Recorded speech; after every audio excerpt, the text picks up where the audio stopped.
I had all these sort of excuses about why I couldn't do this in the gym, why I was missing that, why I was eating that crap or whatever.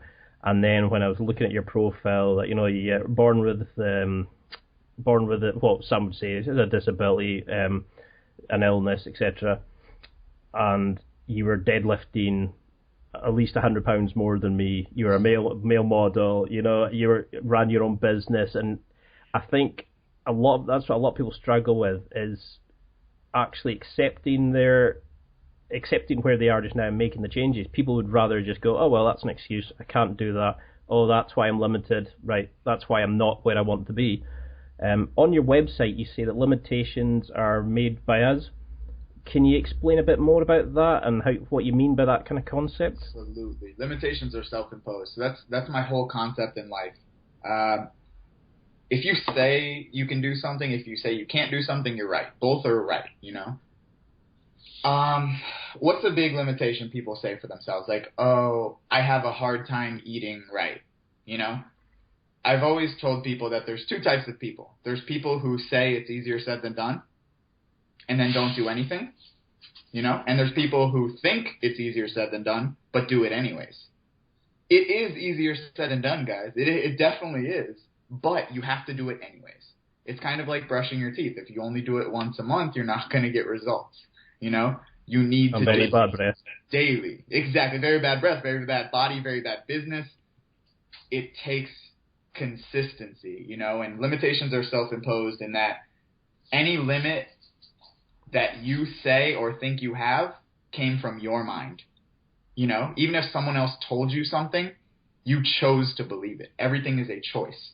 And if you have limitations, it's because you've chosen to have limitations.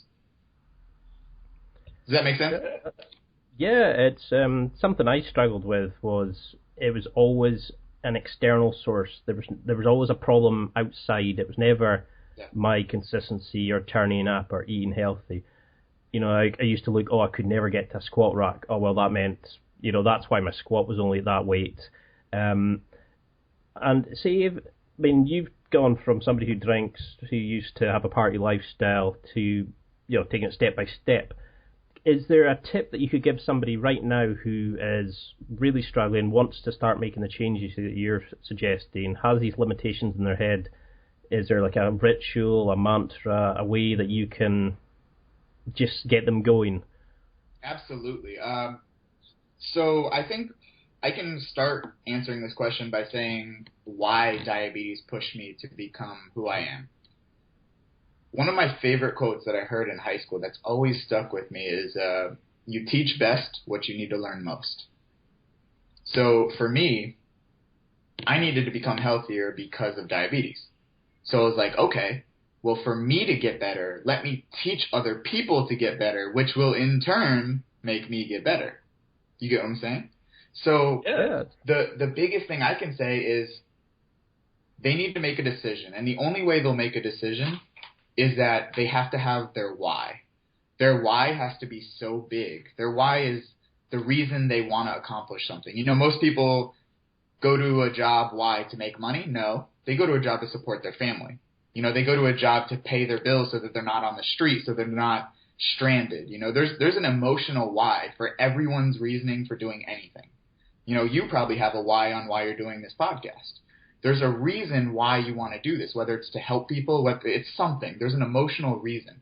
So for those people who are struggling right now in the position I was in or in a worse position that other people are in, they have to find why they want to get better, whether it's for their family, whether it's for the betterment of their life or a potential family they want to have. The why has to be so big that 1 million people could line up and say, your idea is stupid, it's dumb, you're never going to do it, and they wouldn't listen.